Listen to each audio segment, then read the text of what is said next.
Après la piscine d'été Robinson en 2015, l'Office de tourisme de Bourges en 2016, structurant de la ville, le foyer d'hébergement temporaire Eugène Brisson.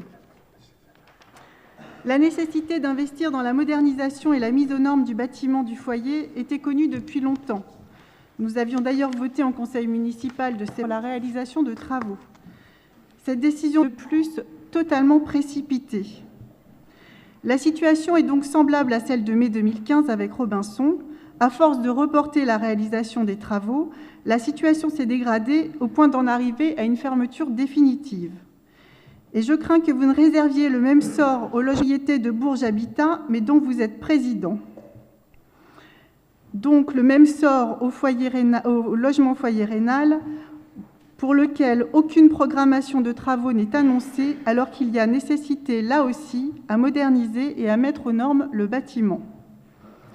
Donc, pour résumer, les berruyers payent de plus en plus cher des impôts locaux pour des services municipaux qui ferment.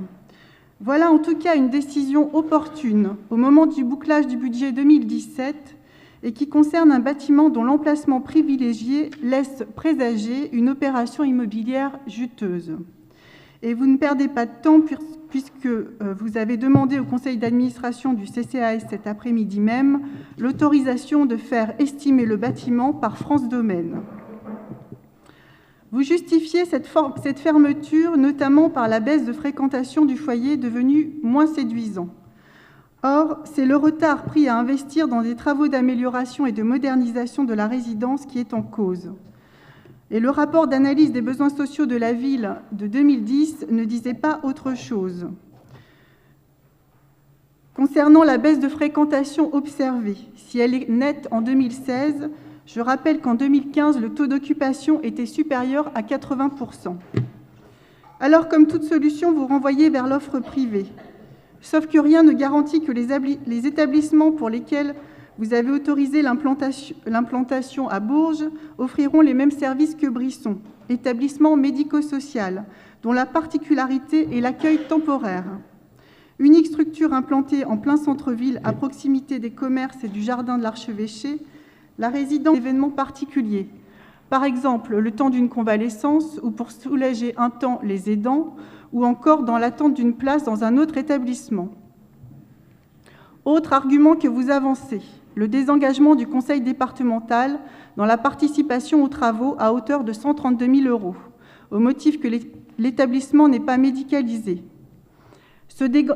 D'autant plus que vous avez dans votre majorité la première vice-présidente du conseil départemental, qui aurait pu aider en faveur de la participation financière. Ce désengagement est donc plus que regrettable, mais il ne suffit pas à justifier votre décision. D'autant que si le foyer Brisson profite en premier lieu à la population berruyère, soit 60% de ses résidents, il constitue aussi une offre de centralité dans le département qui pouvait justifier des financements extracommunaux, y compris à l'échelle intercommunale. Monsieur le maire, notre groupe sollicite un moratoire sur ce dossier afin de prendre le temps de la réflexion et d'envisager d'autres solutions que la fermeture définitive, qui est l'administration du CCAS. Je suis certaine que si vous en décidez autrement, cette décision pourra être revue. Et puisque l'occasion m'en est donnée, je voudrais rappeler qu'en mars 2015, la Chambre régionale des comptes épinglait la ville de Bourges sur le besoin de faire des travaux à Brisson, mais également sur son manque d'anticipation du vieillissement de la population. Au regard des évolutions démographiques attendues à Bourges et d'une augmentation sans précédent des 75 ans et plus à l'horizon 2030, il y a pourtant urgence à agir.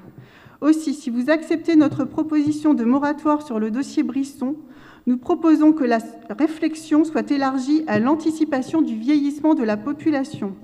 Nous pensons qu'il faut faire de cette spécificité un service pour améliorer les conditions de vie de la population vieillissante est un défi majeur à relever. C'est pour l'élaboration d'un plan qui porte une vision sur le long terme et qui englobe les enjeux majeurs que sont le développement urbain, l'accès au logement, aux services de proximité et bien entendu la question des déplacements. Merci.